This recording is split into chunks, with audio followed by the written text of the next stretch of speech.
At my engagement party, my name tag said Placeholder Wife.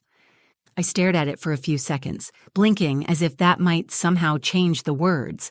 But no, there it was, in crisp black ink, Placeholder Wife. At first I thought maybe it was a joke, a cruel offhand prank. I looked around, trying to find someone, anyone, who was also laughing nervously. But no one was. They were sipping champagne, clinking glasses, murmuring in low, polished voices. I felt like I'd stepped into someone else's life, someone who wasn't welcome there. My heart pounded, each beat echoing in my ears like a warning drum. My palms felt clammy. I rubbed them down the sides of my dress, this pale blue silk number I'd picked out weeks in advance, wanting to look elegant but not too flashy. Jace's family wasn't big on too much. I forced a smile, trying to shake it off, willing myself not to spiral. Maybe it was a mistake. Maybe it was supposed to say wife-to-be or bride-to-be or literally anything else. Then I heard her, Carla, Jace's mother. That sharp voice dipped just low enough for it to feel sneaky, but just loud enough to be caught. "We'll find him a real one soon," she whispered, the words gliding out like poisoned honey. I froze. Her sister, Jace's Aunt Marla, let out a dry chuckle. It was the kind of laugh that wasn't even trying to be subtle, the kind that stung.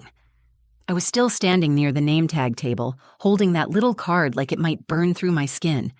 I looked up, half hoping someone else heard it and would say something, anything. But they didn't. In fact, a couple of nearby guests chuckled too, like it was some kind of inside joke I'd been too stupid to catch on to. I wasn't just invisible, I was the punchline. My throat tightened. I swallowed hard, but it didn't help. There was a weight in my chest now, like my ribs were too tight, like I couldn't expand my lungs fully.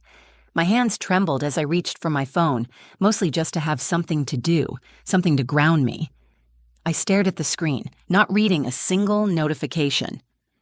I scanned the room, trying to find Jace. There he was, by the bar, surrounded by a circle of old college friends. He was laughing, his hand resting casually on the edge of the marble counter, his suit perfectly tailored as always. He hadn't even noticed I'd come in. Part of me wanted to march over and show him the name tag, throw it in his face and ask him if this was a joke, his joke. But another part of me, the smaller, quieter part, didn't want to hear the answer. Because what if it wasn't a mistake? What if this was how they all saw me? Just a warm body filling a space until someone better came along. Someone more their kind of person. Less Maine, more Manhattan, less Liana Ray with the freckles and the rescued dog, and more someone with a double-barreled last name and a trust fund. My stomach twisted.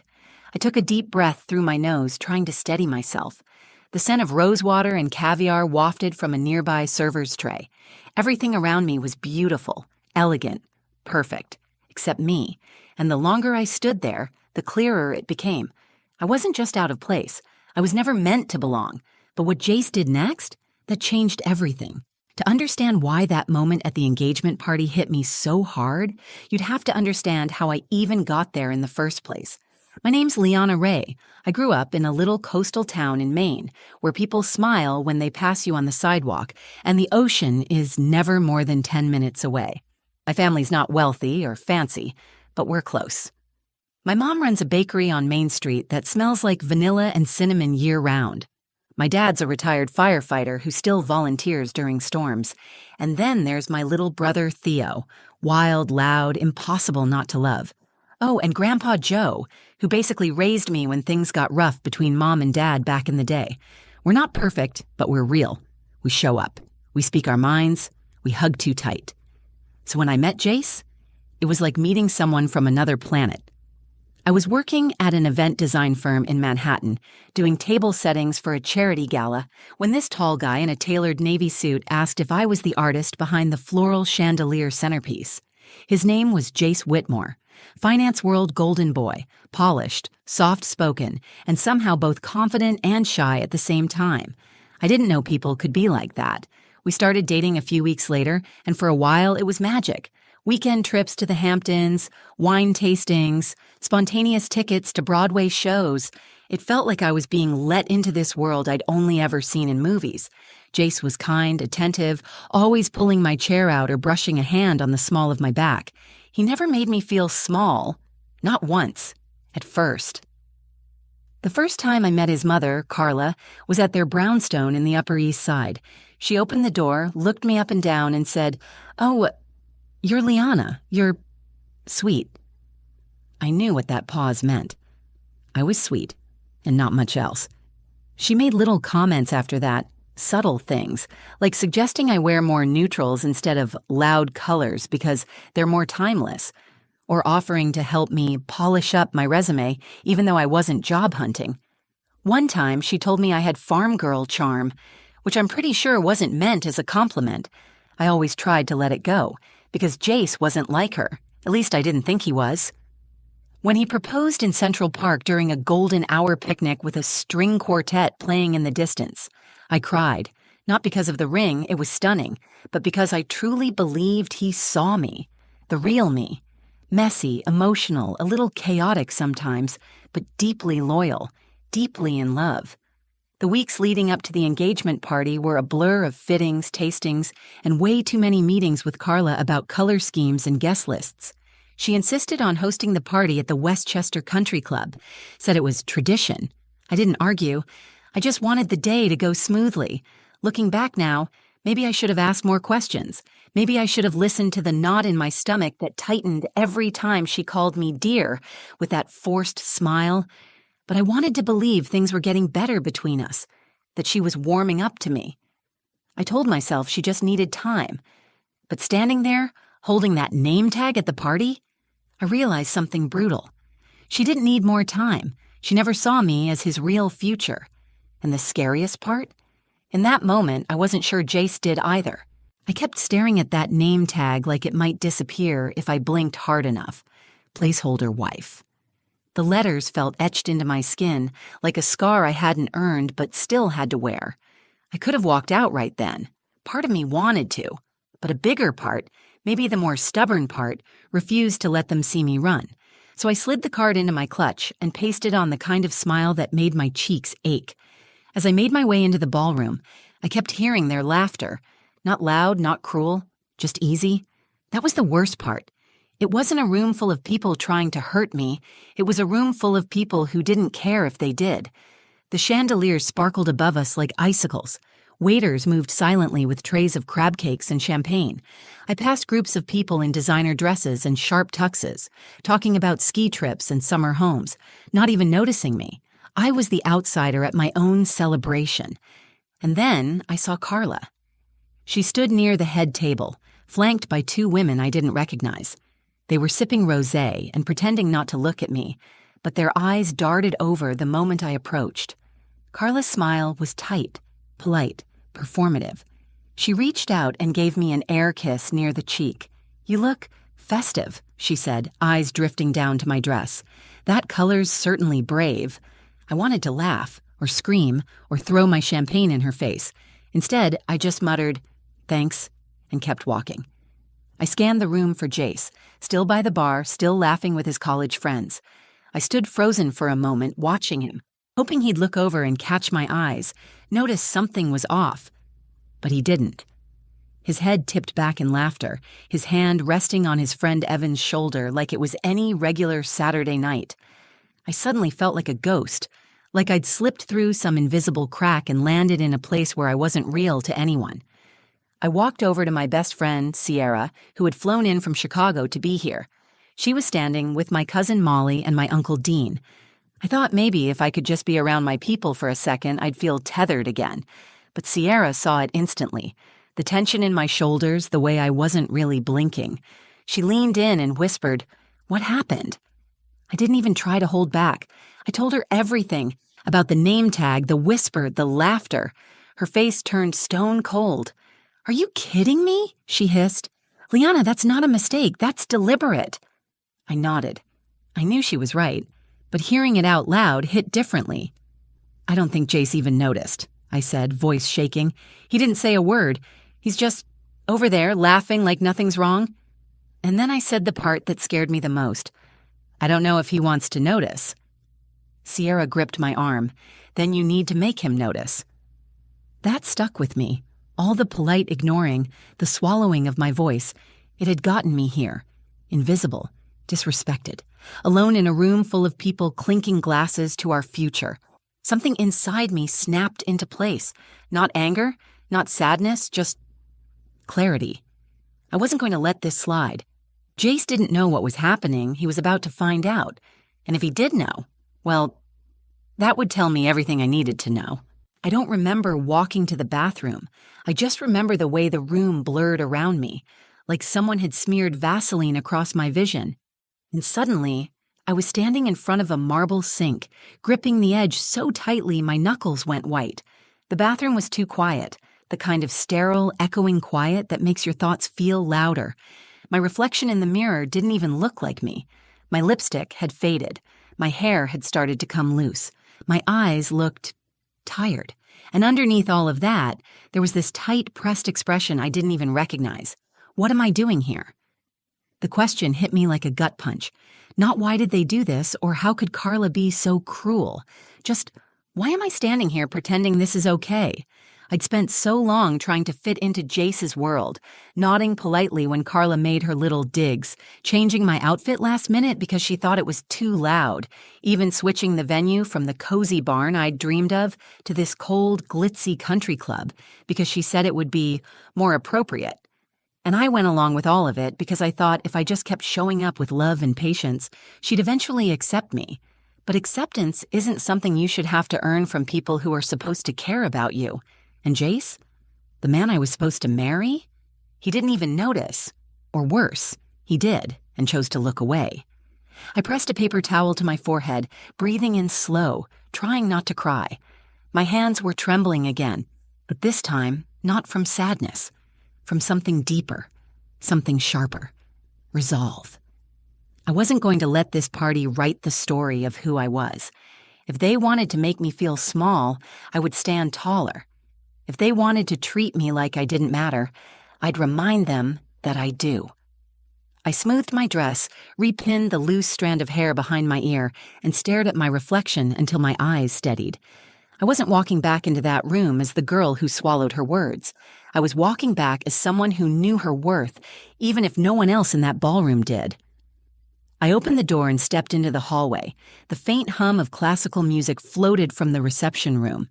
I could hear laughter again, clinking glasses, the rise and fall of conversations I wasn't invited into.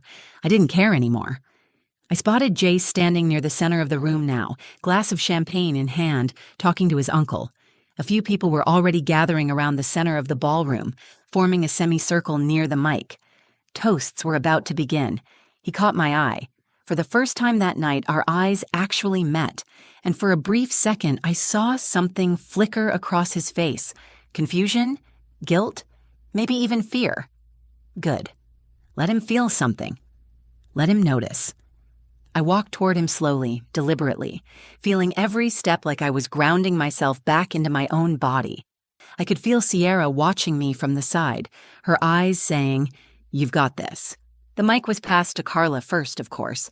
She gave a short, syrupy toast full of passive compliments and polished venom. People laughed, nodded, smiled politely. Then Jay stepped forward. He cleared his throat and lifted his glass. My heart thudded in my chest like a war drum. This was it. Whatever he said next would either redeem him or reveal him. Jace lifted his glass slowly, the light from the chandeliers catching the rim like it was made of gold. His voice, always so calm and collected, had just the faintest shake to it now, enough for me to wonder. Did he know? "Thank you all for being here tonight," he began.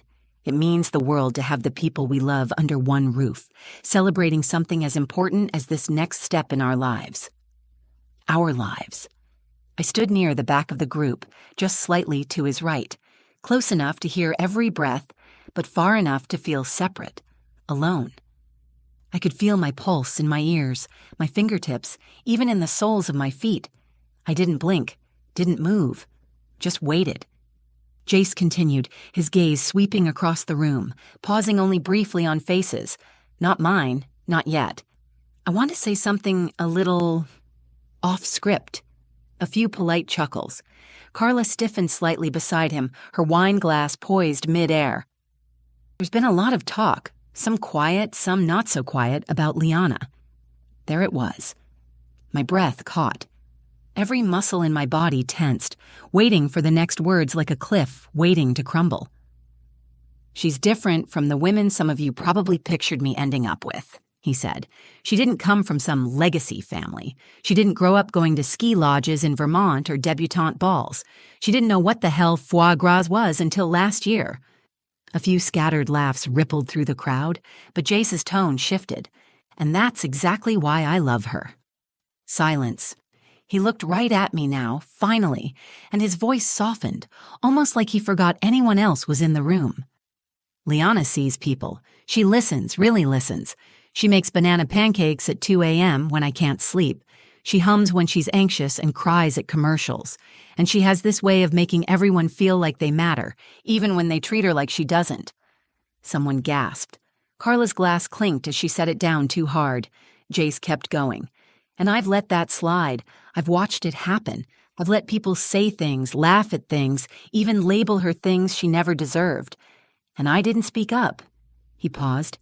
The kind of pause that fills a room like a thundercloud. Until now. He raised his glass higher. To Liana Ray, not a placeholder, not a stand-in, not someone I'm settling for, but the only real one in this room. For a heartbeat, no one moved. Then I heard it. Sierra's quiet gasp, the choked sob from my cousin Molly, and even a slow clap from my Uncle Dean, who never claps for anything. My vision blurred as the tears finally came, not from pain, not from humiliation, but from the sudden overwhelming feeling of being seen. Jace stepped toward me. The crowd parted like waves. He reached out, not with a grand flourish, but something smaller, sincere. His hand, extended palm up, waiting. I'm sorry, he said loud enough for everyone to hear. I should have said it sooner. I should have said it louder, but I'm saying it now. I didn't even realize I was moving until my hand was in his, and the room, this cold, elegant room, felt just a little warmer. Carla looked like she'd swallowed a lemon. I didn't care, because for the first time all night, I didn't feel like an imposter. I felt chosen, not because I fit into their world, but because someone finally chose mine.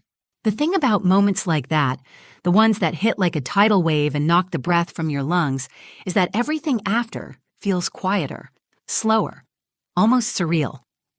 The rest of the night moved around me, but I wasn't caught in it anymore.